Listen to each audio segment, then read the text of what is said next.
আসসালামু আলাইকুম রহমতুল্লাহি ওয়া বারাকাতুহু।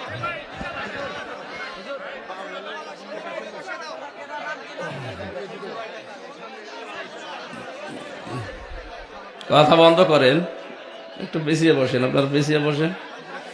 এই দাঁড়ায় ভাইরা বসেন, যেখানে জায়গা পান ওখানে বসে যান, কথা বলবেন না, যান। ব্যবস্থা যখন নেই দাঁড়িয়ে থাকেন, কিন্তু কথা বলবেন না, কথা বলবেন না। এই মাহফিল তো আজকে আমার না, আপনারা জোর করে এইভাবে করে, আমার এমনি শরীর ভালো না। এখন এই যে 1-1.5 ঘন্টা 2 ঘন্টা কথা না বললে, 1 ঘন্টায় শেষ করে দিলে হুজুর হইল না। আমি কি করবো? আমার মাহফিল আজকে গাজীপুরে নেওয়া। আপনারা মাগরিবের পর একটা, এশার পর একটা, আমি কিছুই জানি না, জোর জোর করে এইভাবে নিয়ে আসেন। আলোচনা ঠিক করা যায় না। ঠিক বলছেন কোন কারণে? আপনি মাহফিল নিয়েছেন কেন?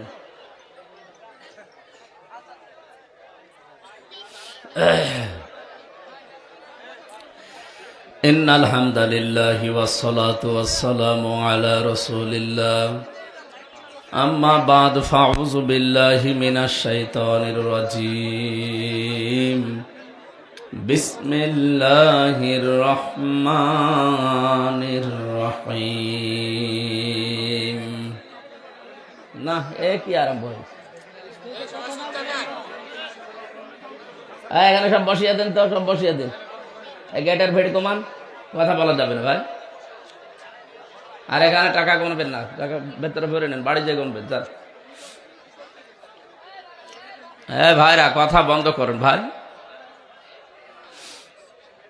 وَقَضَى رَبُّكَ أَلَّا تَعْبُدُوا إِلَّا إِيَّاهُ وَبِالْوَالِدَيْنِ إِحْسَانًا صدقت يا ربنا.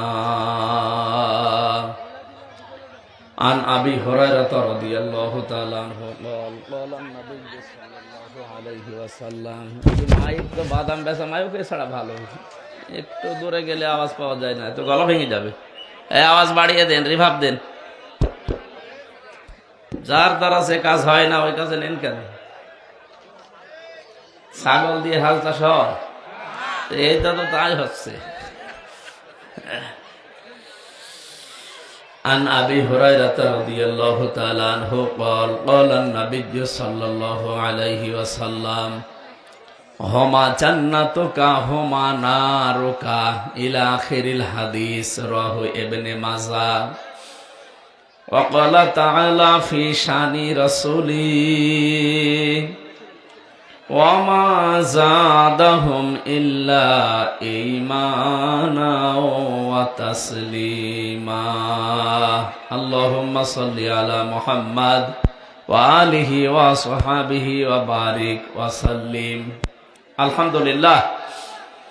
ঢাকা জেলার সাভার থানার অন্তর্গত আশুলিয়া নবীনগর কোরগাঁও পুরাতন পাড়া হাজী মতিয়ার রহমান স্কুল ময়দানে হযরত ফাতিমাতুজ জোহরা রাদিয়াল্লাহু তাআলা আনহা মহিলা মাদ্রাসার চতুর্থ বাৎসরিক মহাবিশ্বের মহাবিশ্বয় আমাদের মালিক, আমাদের মনিব, মহান রব্বুল ইজ্জত আল জালালের মুখের পবিত্র বাণী কোরআনে কারীম। পবিত্র অনুষ্ঠানের সম্মানিত সভাপতি জনাব মোহাম্মদ আমিনুর রহমান, প্রধান অতিথি যাবে সাবেক সংসদ সদস্য। এই কি আরম্ভ করেছে গো, কি আশ্চর্য! কথা বলেন কে? এত আওয়াজ কানে আসলে কথা বলা যায়? কথা বলবেন না ভাই, বললাম দাঁড়িয়ে থাকেন, কথা বলবেন না। সাবেক সংসদ সদস্য, এটা কি এই 3 বারের? ঠিক আছে, এই 3 বারের যারা, এরা যদি সাবেক সংসদ সদস্য লেখে, সাবেক মন্ত্রী লেখে, এটা একটা অবৈধ কথা লেখা হবে। কারণ আপনাকে আমরা ভোট দেইনি, অন্তত এই 15.5 বছরে আমরা আপনাকে ভোট দেইনি। সাবেক মন্ত্রী, সাবেক এমপি আপনি লিখতে পারেন না। আরো এই 15.5 বছরে যে ভাতা নিয়েছেন সব ফেরত দিন। কি আপনি অবৈধ ছিলেন, আপনার চেয়ারটাও অবৈধ ছিল। এতটুকু আপনি লিখতে পারবেন। আগামীতে যারা এই 3 বার হয়েছেন, যদি আবার কোনোদিন কিয়ামতের আগে ফিরে আসেন, তাহলে লিখবেন যে সাবেক চোর। যেটা সত্য সেটা লিখবেন, অথবা আর একটু বেশি করে আমি বলে দিলাম আপনি সাবেক ডাকাত লিখতে পারেন, লিখবেন, আমরা নিষেধ করব না। কিন্তু সাবেক সংসদ সদস্য এটা সম্মানিত একটা একটা জায়গা, আপনি এইটা কোনো চোরের নামে ডাকাতের নামে আমরা লিখতে রাজি না। সুতরাং উনি অবশ্যই 3 বারের আগে আমার সাথে জেলখানায় ছিলেন ডাক্তার দেওয়ান মোহাম্মদ সালাউদ্দিন বাবু, বিশিষ্ট রাজনীতিবিদ, বিশিষ্ট সমাজসেবক। আল্লাহ রাব্বুল আলামিন তারে গোলামকে হায়াতে তাজ্জাবা সিহাতে কল্লিয়া দান করুন, বলেন আমিন। এসেছে বাবু ভাই, ব্যস্ততার কারণে রাস্তায় আসে, আপনাদের মাহফিলে আসতেছে উনি, আল্লাহ যেন ওনাকে সহজে এনে দেন। এ মাহফিলে এতক্ষণ যারা আলোচনা রেখেছেন এবং সামনে যারা রাখবেন, অরফানা লাকা যিকরক, সবার সম্মান মর্যাদা কামনা করছে, আল্লাহ যেন দান করেন। বিশেষ অতিথি অনেক মানুষের নাম দিয়েছেন আপনারা, সবার জন্য আল্লাহর দরবারে দোয়া করি। যাদের নাম এখানে এসেছে অবশ্যই তাদের সম্মান আছে, নাই তো এখানে আপনারা দিতেন না।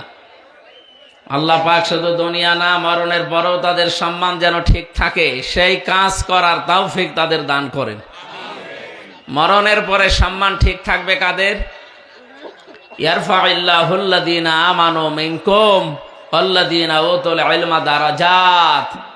সূরা মুজাদালার 11 নম্বর আয়াতের মাঝের অংশে আছে, আল্লাহ বলেন আমি উঁচা করতেই থাকি। ইয়ারফা এটা মুজারে, বর্তমান ভবিষ্যৎ, প্রেজেন্ট ফিউচার। এখন যেমন হচ্ছে, ভবিষ্যৎ বলতে এটা কিয়ামত পর্যন্ত, কিয়ামত পর্যন্ত উঁচু হতেই থাকবে। তোমাদের ভেতরে যারা ঈমান আনে আর যারা এলেম পায়, জ্ঞান পায়।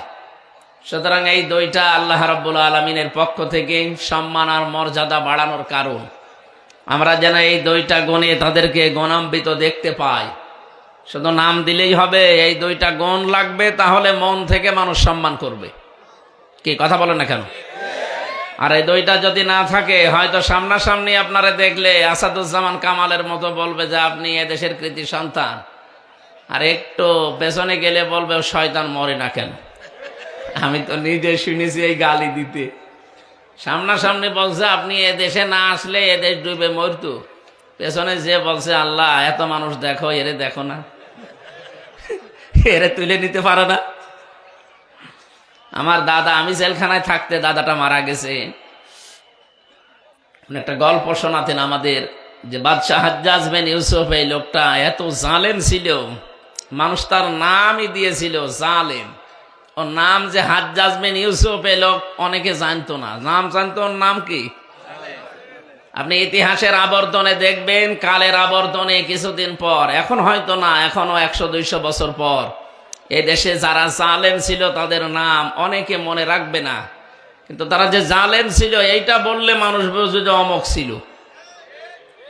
কথা বোঝেন? ইয়াজিদ, এই নামটা কি খারাপ? কি সুন্দর নাম, কিন্তু নামটা এখন গালি হয়ে গেছে। বলেন, হিটলার নাম কি খারাপ? ভালো নাম, কিন্তু নামটা গালি হয়ে গেছে। কাউকে যদি আপনি রাগাতে চান, বলবে ওই এজিদের বাচ্চা, ওই এমনি রেগে যাবে।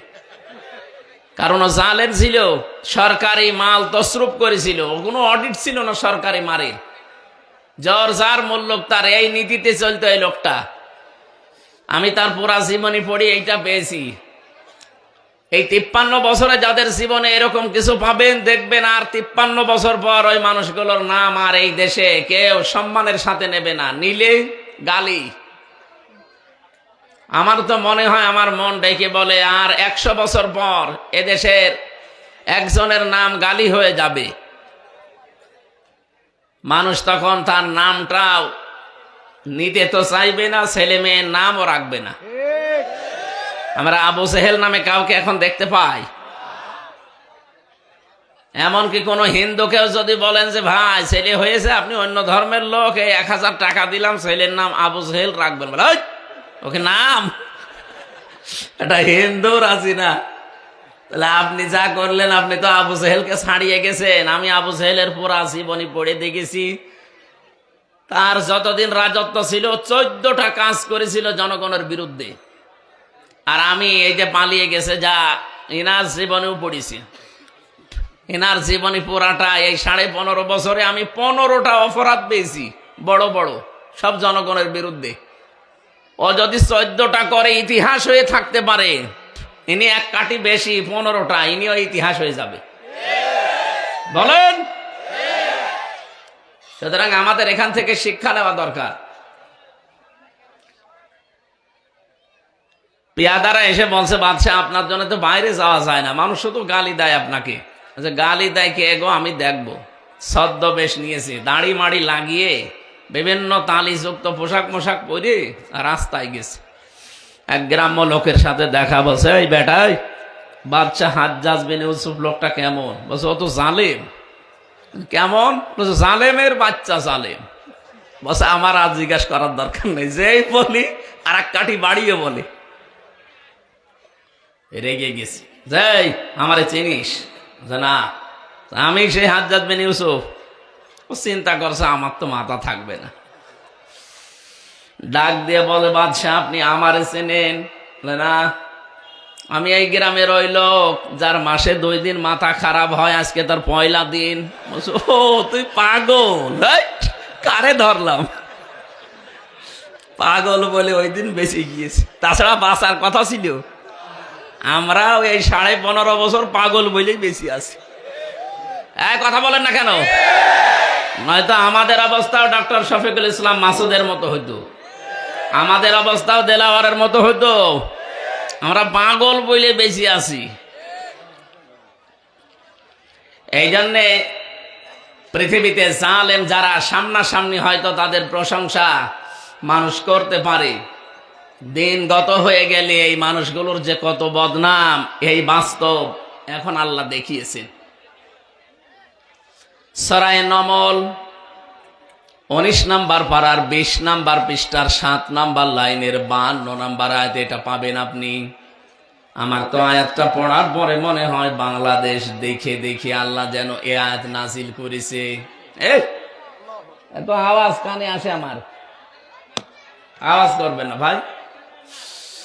ফাতিলকা বুয়ুতুহুম খাবিয়াতাম বিমা যালামু। আল্লাহ যেন এই আঙ্গুল দিয়ে এভাবে দেখিয়েছেন, যদিও বাংলাদেশের নাম এই জায়গায় নেই। এটা লূত নবী আলাইহিস সালামের জামানায় তার উম্মতদেরকে ঘিরে নাজিল করা আয়াত। 2024 সালের 5 আগস্টের বিকাল 5টার আগে আমার মনে হয় আয়াতটা আল্লাহ আবার নতুন করে নাজিল করেছে। আল্লাহ রাব্বুল আলামিন বলেন, এই সেই ঘরগুলো খাবিয়াতান, আমি জনশূন্য করে দিয়েছি, ওঝাড় গৃহ বানিয়ে দিয়েছি, পরিত্যক্ত করে দিয়েছি, বিমা যালামু, এই জালেমদের জুলুমের কারণে।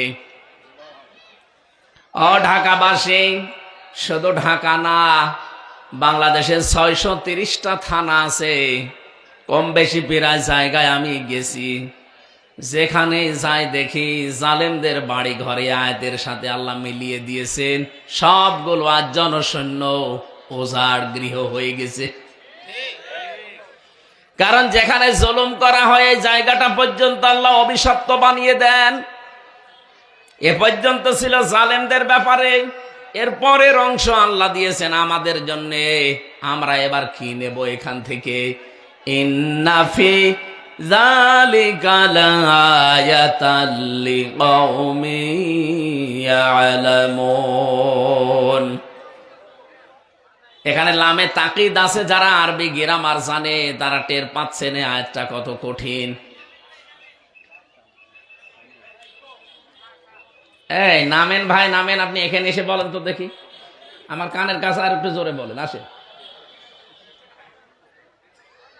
যেভাবে দাঁড়িয়ে আছেন বসে আছেন, শোনা তো যাচ্ছে নাকি? কথাগুলো শোনেন আগে। কি দেখতে এসেছেন আপনি?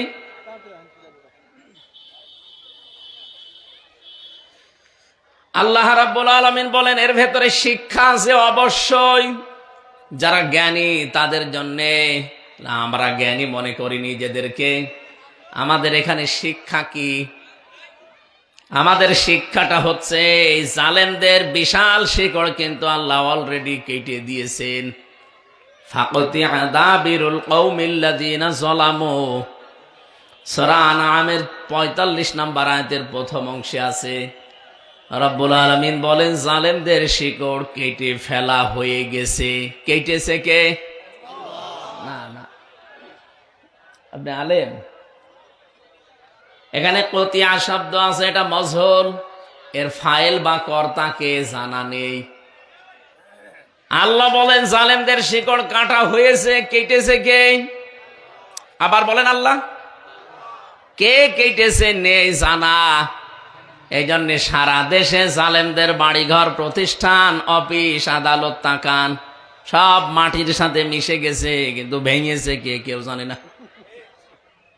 আপনি কুষ্টিয়ায় হানিফের বাড়ির কাছে যান, পায়খানার প্যান পর্যন্ত মানুষ খুলে নিয়ে চলে গেছে, কিন্তু নিয়েছে কে কেউ জানে না।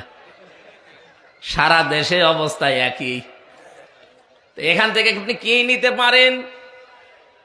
এই সাভারের ইউনিয়নের চৌকিদার থেকে শুরু করে সংসদ পর্যন্ত আপনি তাকাবেন, জালেমদের কিন্তু স্তরে স্তরে লোক সব সেট করা ছিল। এখন আছে? এখন কেউ পরিচয় দেওয়ার মতো সাহস আছে?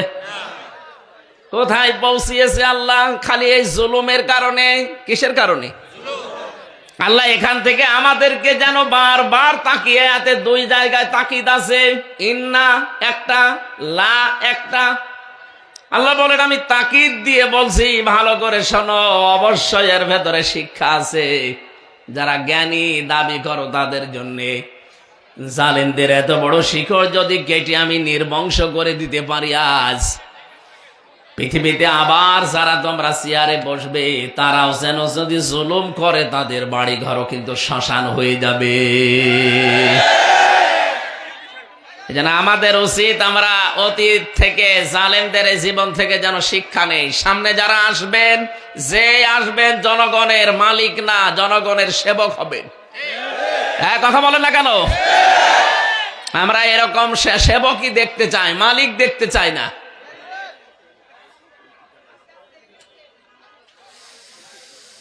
বাংলার জনগণ, এই জন্য যাদের নাম দিয়েছেন, আমি শুধু তাদের দুনিয়া চাই না, আমি চাই দুনিয়া আখেরাত।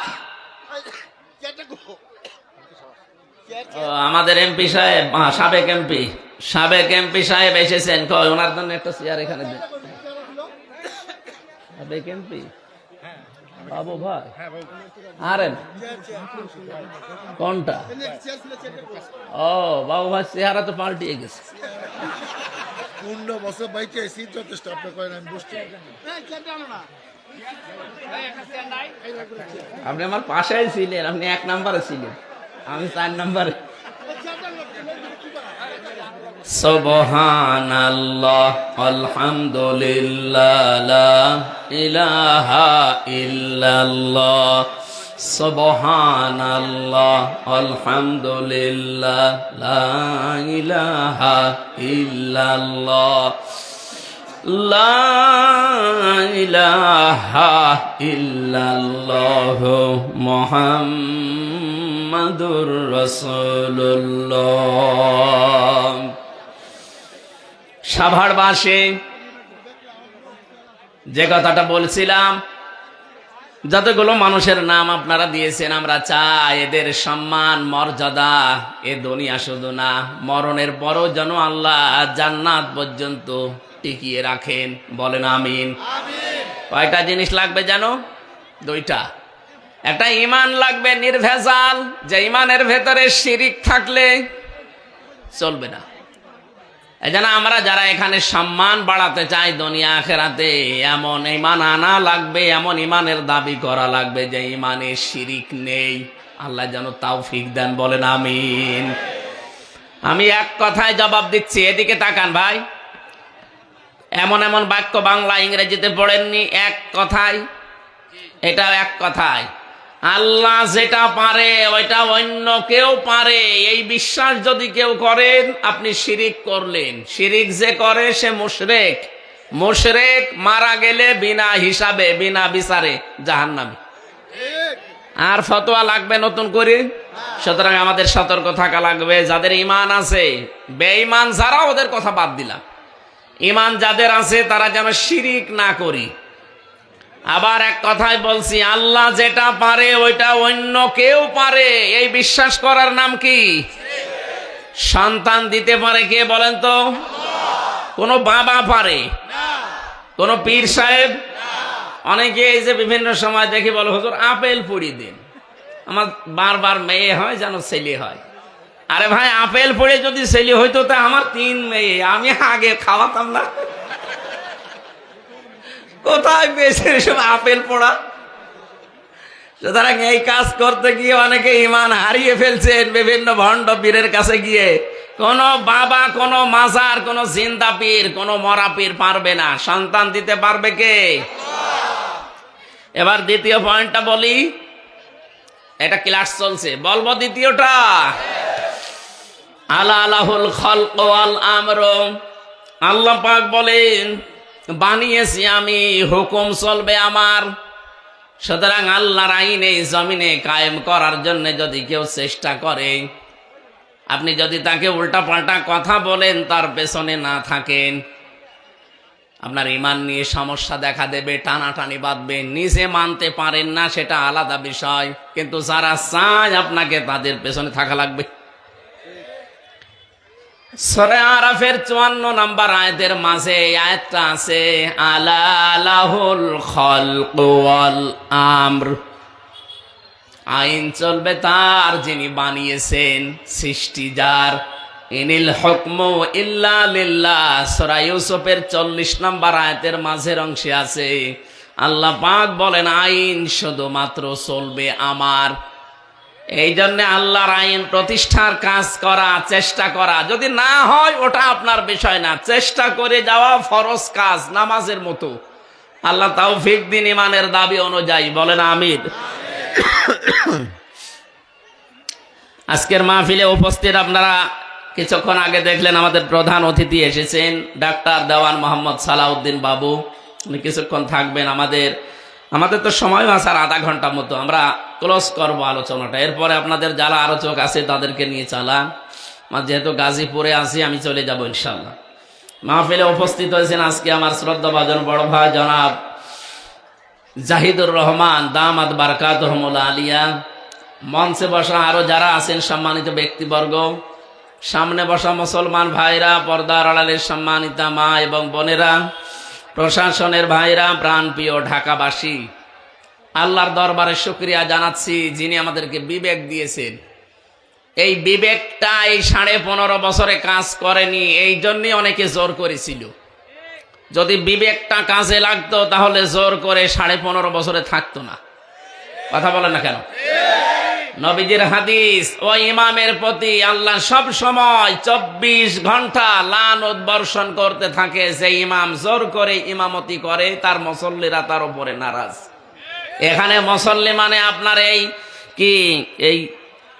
এই ঢাকা সাভারের এই জামে মসজিদের মুসল্লি না, আর ইমাম মানে হামজা না। এখানে ইমাম মানে রাষ্ট্রের ইমাম, সমাজের ইমাম, পরিবারের ইমাম। যে ইমামের প্রতি, নেতার প্রতি, দায়িত্বশীলের প্রতি তার অধীনস্থ যারা আছে তারা সঙ্গত কারণে নারাজ, ও যতদিন জোর করে দায়িত্বে থাকবে ততক্ষণ আল্লাহ লানত তার উপরে পড়তে থাকবে। এদেশের 100 জনের আমার মনে হয় কমপক্ষে 96 জন, আপনি জরিপ চালান, এদেশের 100 জনের 96 জন যে 2 বোন পালিয়ে গেছে তাদের উপরে নারাজ ছিল। আপনি জরিপ চালিয়ে যদি আরো বেশি পাবেন, হয়তো আমি একটু কম বললাম। 100 জনের 96 জন মুসল্লি সেখানে আপনার উপরে নারাজ। আপনি জোর করে যতদিন ছিলেন, বিশ্বাস করেন হাদিস অনুযায়ী আল্লাহ 24 ঘন্টা আপনার উপরে লানত দিয়েছে। দ্বিতীয় পয়েন্ট হচ্ছে, যেই মানুষগুলো পৃথিবীতে জালেম হয় তাদের উপরে আল্লাহ নিজে কিয়ামতে মামলার বাদী হয়ে দাঁড়াবেন। আপনি টের পাচ্ছেন কি বললাম? এটা সূরা শুরা 25 নম্বর পারা 6 নম্বর পৃষ্ঠার 13 নম্বর লাইনের 42 নম্বর আয়াতের প্রথম অংশে আছে, ইন্নামাস সাবিলু আলাল্লাযিনা ইয়াজলিমুনান নাস। আল্লাহ কিন্তু ইয়াজলিমুনাল মুসলিমুনা দেননি। এদিকে তাকান, ইয়াজলিমুনান নাস দিয়েছেন। নিশ্চয় যারা এই পৃথিবীর ময়দানে মানুষের ওপরে জুলুম করছে ভবিষ্যতেও করবে। যেহেতু ইয়াজলিমুন এটা মোজারে, বর্তমান, ভবিষ্যৎ, প্রেজেন্ট, ফিউচার। প্রেজেন্ট মানে এখন, আর ফিউচার মানে কিয়ামত পর্যন্ত। এই আয়াত কতদিন থাকবে? কিয়ামত পর্যন্ত এই আয়াতের হুকুম থাকবে। সূরা সূরার এই 42 নম্বর আয়াতটা পড়লেই কেন যেন আমার ভয় করে।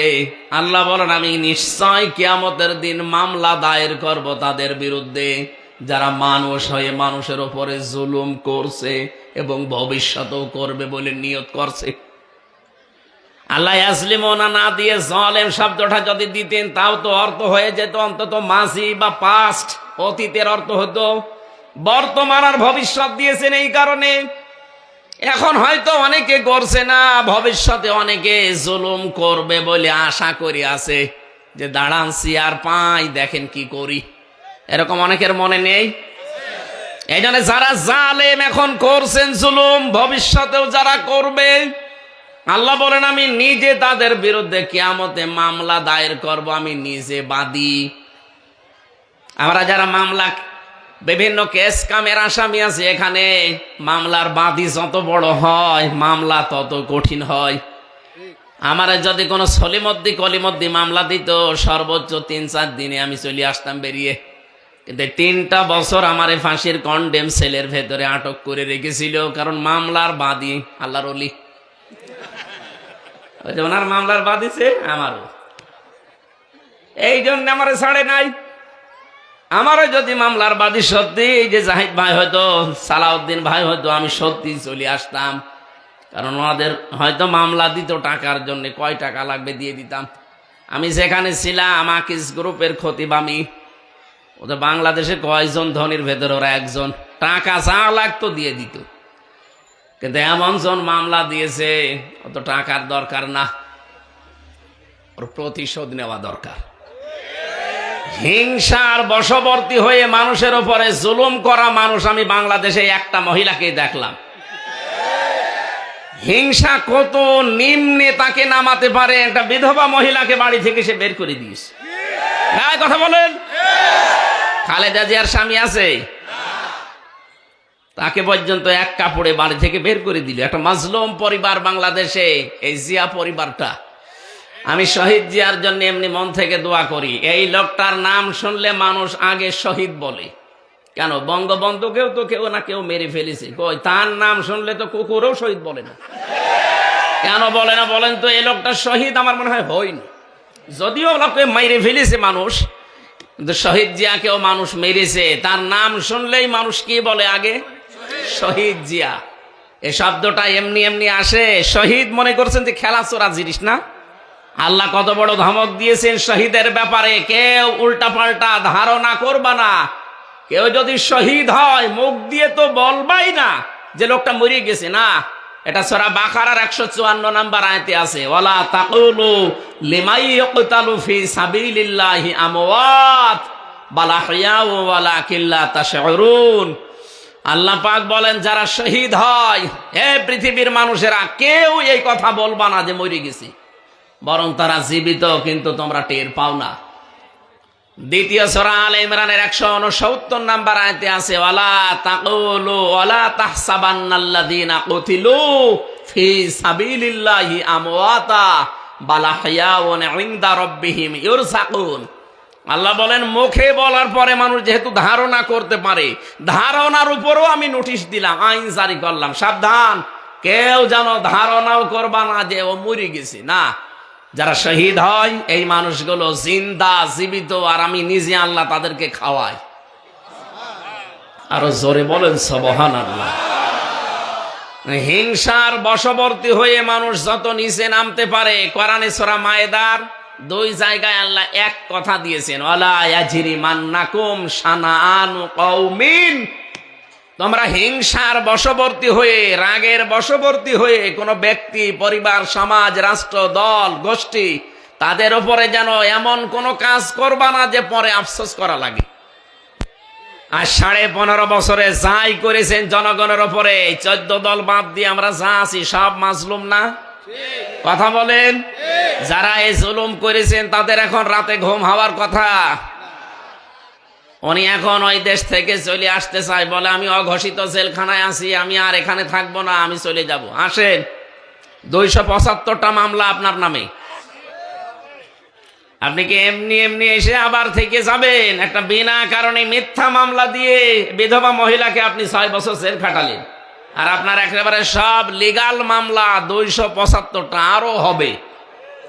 আমারে মিথ্যা মামলা দিয়ে যদি 3 বছর রাখতে পারেন, আপনার 275টা মামলা এক একটায় যদি 3 বছর করে হয়, কব্বরে চলে যাবেন, আবার উঠবেন, আবার যাবেন, তাও সাজা শেষ হবে না যা করেছেন।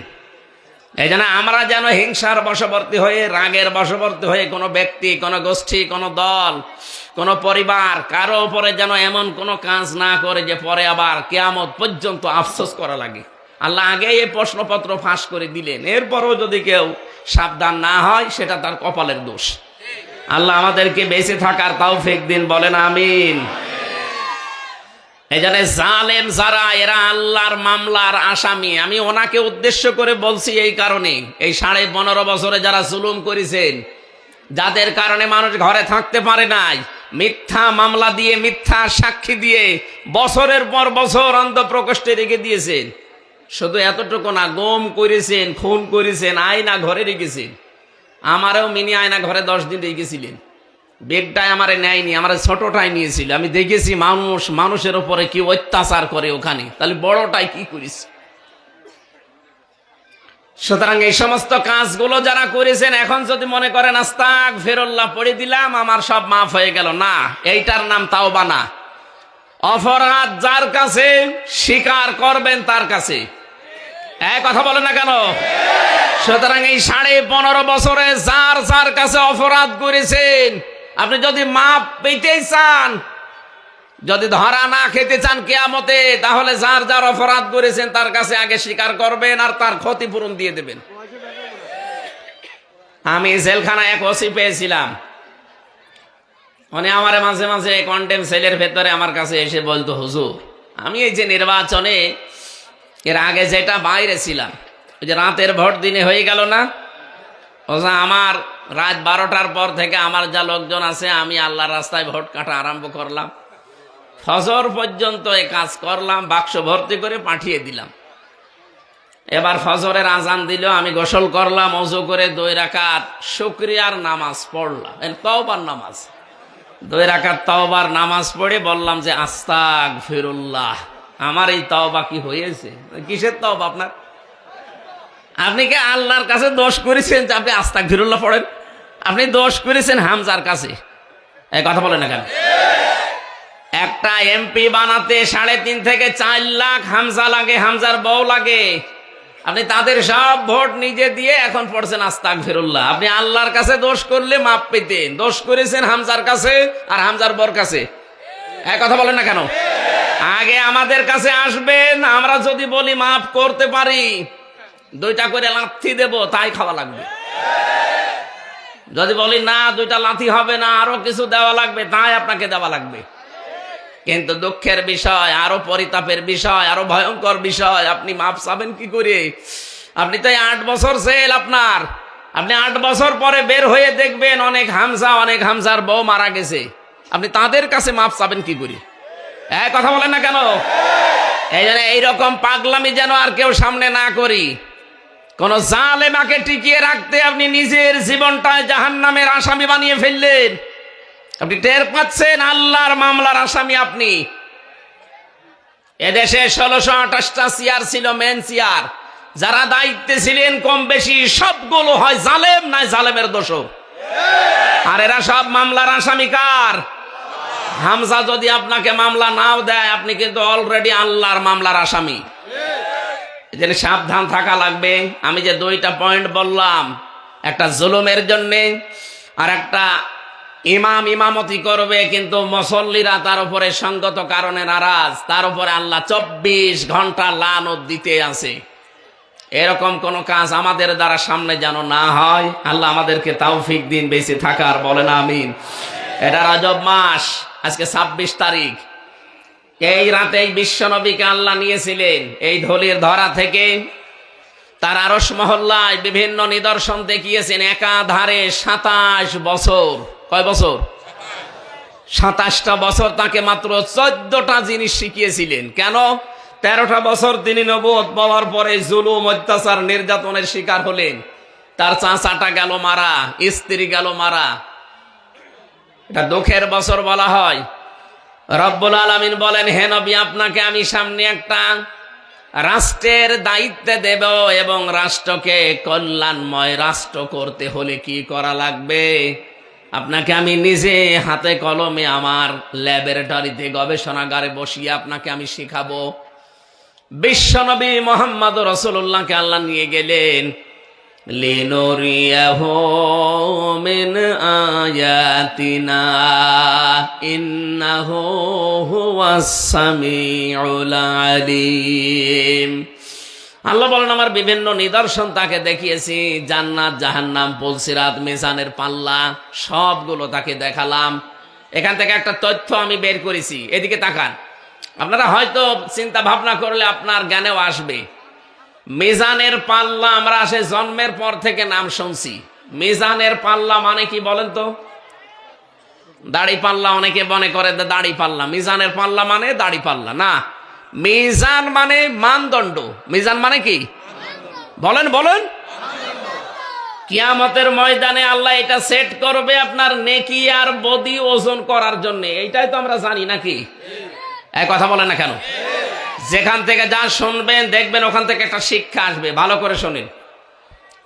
বলেন তো, কিয়ামতের দিন আল্লাহ পাক মাপ দেবেন মিজানের পাল্লা। আমরা যেটা বলি মিজানে, কি মাপবেন? আমল। আমল কি? আমল মানে বাংলায় কি? কাজ। বলেন বলেন, এ পর্যন্ত বুঝেছেন কিনা বলেন? আমল মানে কি? আমল মানে। এবার এখানে একটা পাগলকে জিজ্ঞাসা করেন তো যে আমল কাজ, আমল মানে কাজ কি দাড়ি পাল্লায় তুলে দিয়ে মাপে? যে 5 কেজি কাজ কিভাবে মাপে? কাজ মাপে গুরুত্বের ভিত্তিতে। কিসের ভিত্তিতে?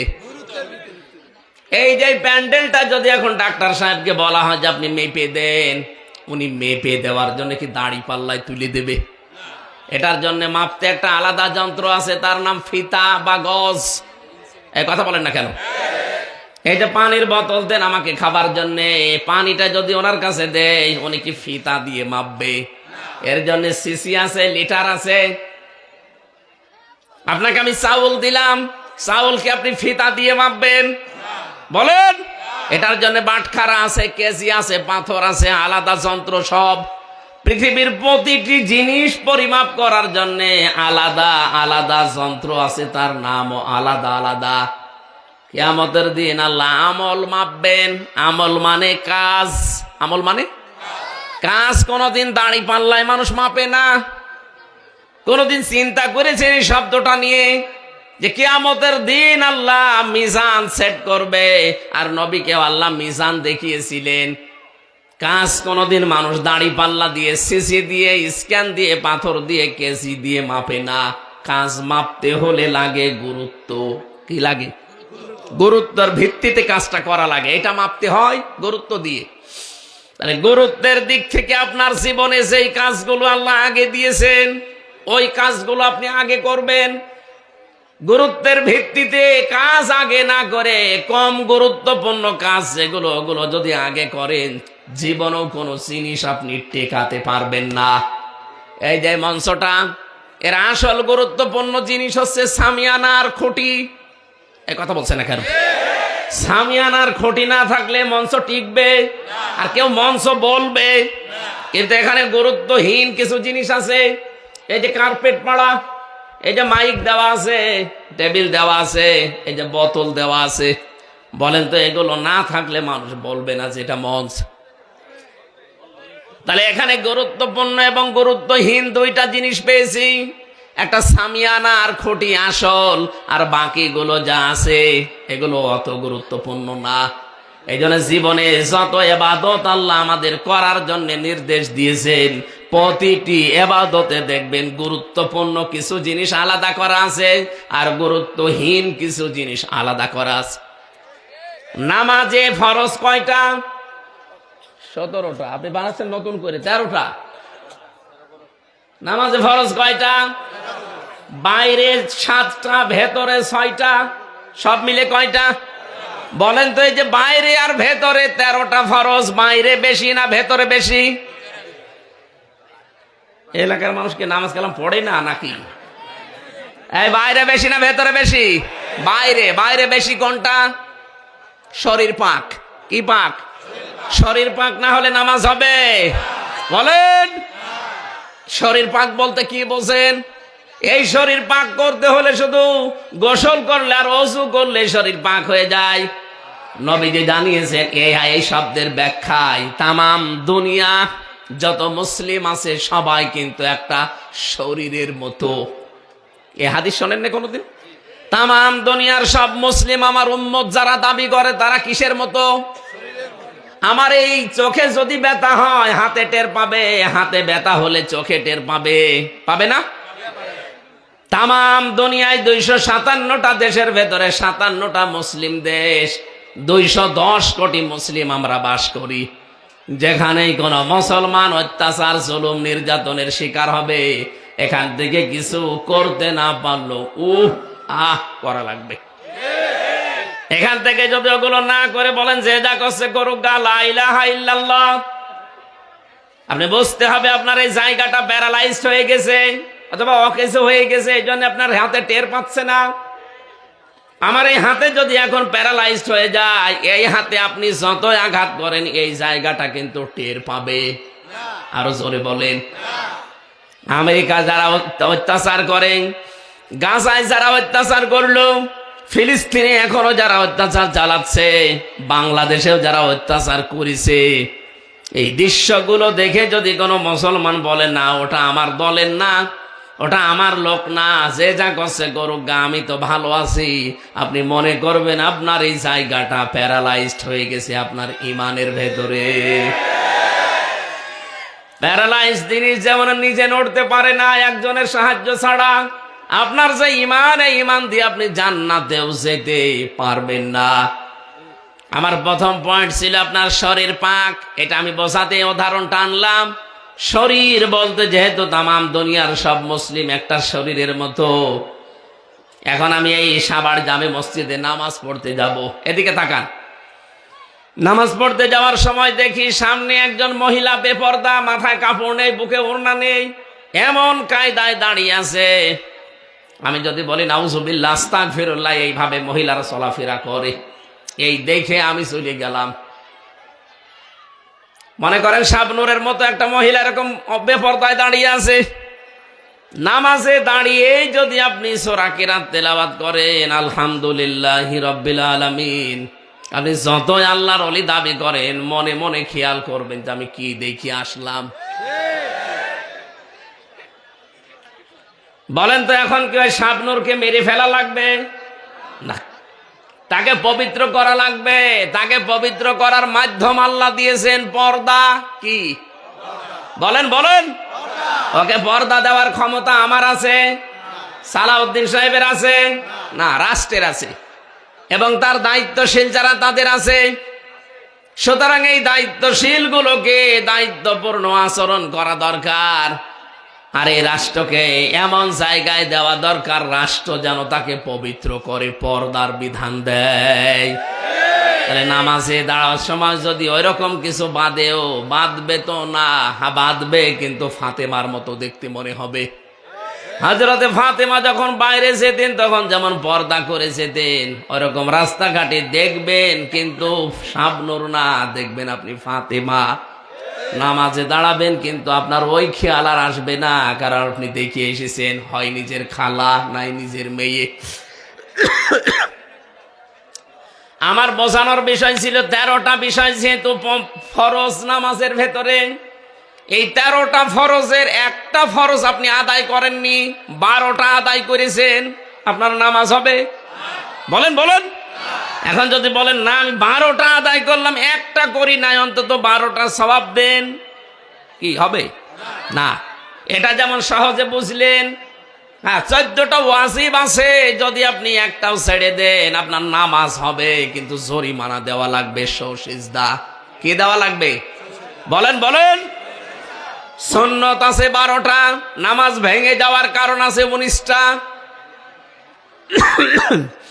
এর ভেতরে যে কোনো একটা যদি ছেড়ে যায় আপনার নামাজ কিন্তু বাতিল হয়ে যাবে 19টার ভেতরে।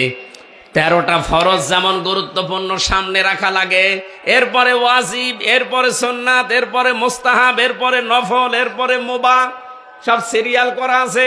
ফরজ বাদ দিয়ে বাকি কোনোটা যদি ছেড়ে যায়, সেজদা দিলে, জরিমানা দিলে নামাজ আদায় হয়ে যাবে। কিন্তু 13টা ফরজের একটাও যদি বাদ যায়, আপনি যত সুন্দর করে নামাজ পড়েন, আপনার নামাজ পড়াটা বাতিল, একটা সওয়াবও হবে না, 0। বলেন, শূন্য, কিচ্ছু পাবেন না। এই পৃথিবীতে ঠিক আমার আল্লাহ ফরজ বিধান দিয়েছেন 500টা। কয়টা? বলেন বলেন। এই পুরা কোরআন শরীফে 500 বিধান আছে শরীয়তের। এইগুলো আমাদের ব্যক্তি, পরিবার, সমাজ আর রাষ্ট্রে সব দেখাতে হবে আল্লাহকে। আপনি 499টা মানেন, একটা মানেন না, নিজে তো মানেন না, আরো বিরোধিতা করেন। বুঝবেন আপনার 12টা ফরজ আদায় করে একটা ফরজ আদায় না করলে যেমন একটা সওয়াব হয় না, 0 হয়। কিয়ামতের দিন আপনাকে যখন মাপ দেওয়া হবে মিজানের পাল্লায়, পুরাটা 0। এই কথা বলেন না কেন? হ্যাঁ, আপনার হয়তো অনেক আনুষাঙ্গিক আর যেগুলো বললাম, এই যে মাইক, কার্পেট, এরপরে এই যেখানে যেগুলো আছে আনুষাঙ্গিক, এগুলো না থাকলেও তো হয়, কিন্তু দিলে একটু আরো ভালো লাগে, আরো ভালো করে মানুষ মঞ্চ বলবে। কিন্তু এই খুঁটি আর সামিয়ানা না থাকলে কোনো পাগলও এটা মঞ্চ বলবে না। আমার জীবনে এই 500 ফরজের 499টা আমি আদায় করি, একটা আদায় তো করি না, আরো বিরোধিতা করি। কিয়ামতের দিন আল্লাহ যখন মিজানের পাল্লা নাম শোনেন, মাপ দেবেন, গুরুত্বের ভিত্তিতে মাপবেন। আপনি আগে গুরুত্বপূর্ণ কাজগুলো করেছেন না গুরুত্বহীন কাজের আপনি বেশি বেশি পায়রুটি দিয়েছেন? বাস্তবতা এইটা। কিয়ামতে দেখবেন আপনার আমল নামা পুরাটা 0, শূন্য হয়ে দেখা দেবে। এই জন্য আমরা যেন 500টা অন্তত গুরুত্বপূর্ণ যেগুলো, তার নাম ফরজ বলা হয় আরবিতে, এ কোরআন থেকে দেখে দেখে পড়ে নেবেন। আজকের তেলাওয়াত কিন্তু আয়াতে 14টা আছে। কয়টা? সূরা বানী ইসরাইলের 23 থেকে 38 নম্বর আয়াত। 27 বছরে নবীকে আমার আল্লাহ তিনি শিখিয়েছিলেন নিজের গবেষণাগারে বসে বসে আরশ মহল্লায়। আজকে আমাদের সময় নেই, আমরা চলে যাচ্ছি। এই জন্য আপনাদেরকে আমরা থিওরিগুলো বললাম। এই রজব মাসের মূল শিক্ষা এইটা, কল্যাণময় রাষ্ট্র যদি কেউ গঠন করতে চায়, নবীকে আল্লাহ নিজে শিখিয়েছেন যে 14টা কাজ ব্যক্তি, পরিবার, সমাজ এবং রাষ্ট্রে জারি করে দেবেন। আমাদের সামনে এই রাষ্ট্র যদি কল্যাণ এবং শান্তি, স্বস্তি, নিরাপত্তা দিয়ে ঢেকে রাখতে হয়, সূরা বানী ইসরাইলের 23 থেকে 38 এই 16টা আয়াতের 14টা কর্মসূচি যারা দায়িত্বে আছেন পুঙ্খানুপুঙ্খানুভাবে আপনারা জারি করবেন, এই আশা ব্যক্ত করছি এবং চর্মচোখে